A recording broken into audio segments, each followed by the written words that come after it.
One chunk of Chillingham does indeed have ancient ghosts, but the curious thing is they're happy ghosts, terribly happy, and I think that that area of the castle, which is a very specific area of the castle, is packed with sort of spirits who literally do not want to move on because they're so happy here.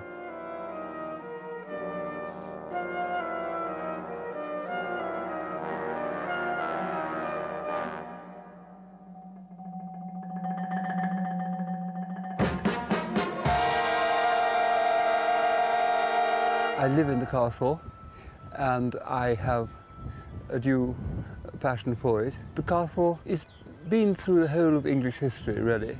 It's been taken and vanquished. It's then won. People have trotted out from here to the Crusades. People have trotted out to all the royal households. The kings and queens have been here in every single reign, every single century since the 1100s. And so we really are a bit of old England. I came to own the castle in rather a romantic way. About 30 years ago, I fell in love with it, and it just happened to have been in my wife's bloodline. And so it was ruined and it was flawless.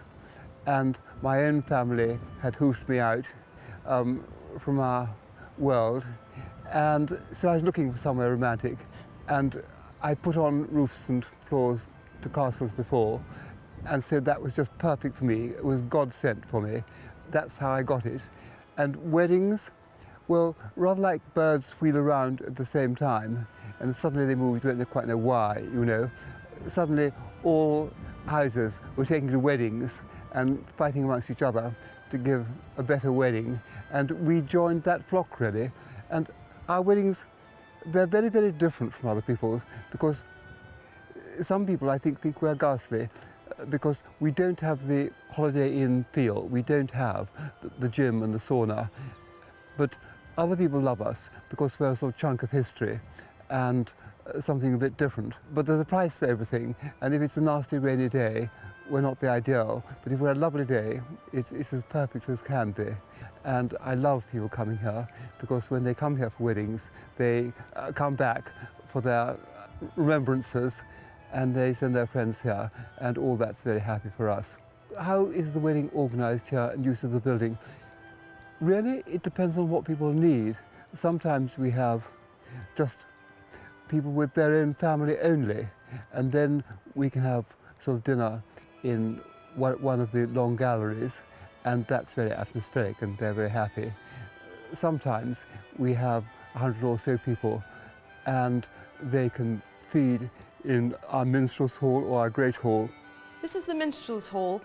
This is set out as a tea room at the moment because of our regular tourist visitors. It makes a lovely room for a small wedding up to about 40 people, and we have 2 long tables, which makes it really quite intimate. This is the great hall. This can seat up to 100 people. This is where we have our wedding ceremonies. A lot of people like to get into this sort of the theme of the castle, getting dressed up sort of in medieval costumes and really take in the history of the castle. It's a lovely room with plenty of atmosphere, and after the ceremony this room then turns around for your reception. And we have flowers and singers and tapestries and trumpets and all those things, and we can lay on the trappings, and that's fantastic. At other times, if they are even bigger again, we can have a marquee, and they can do all their splendid things in the marquee, and then they come into the castle and pick up the atmosphere of that. And we've got a wonderful courtyard, which has very good acoustics, and we have singers and players there. And I think one of the most important things is our gardens. We have lovely gardens. I think, like a Prime Minister copes with foreign affairs by having a wonderful Foreign Secretary. And I've got a most marvellous lady. She finds out what people want, and she's got beautiful children of her own, and so she knows all that sort of thing. And she finds out over the year or the 6 months that we have the thing booked exactly what people like, and they seem to ring her up the whole time.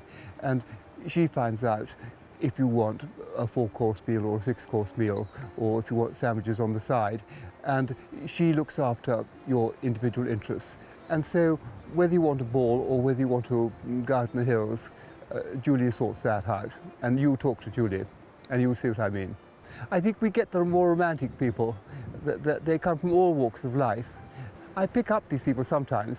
I do a bit of mountaineering I have in my life, and I pick them up there, and word goes round. So we have people from that world, from the horse world, and from the musical world. They're different worlds which I love, and people trundle here, and their friends trundle here, and people come here by chance, you know. But it's romance more than cash. I mean, when I first came here, an exorcist came along and said there were too many for me to cope with, and 5 years later he came back and said, well, don't worry, because they're all fighting for you. And I think they sort of do fight to get the weather right. They fight for one. One has a whole sort of spiritual support. And so if you worry about those things, you'll find that you're very happy with it all.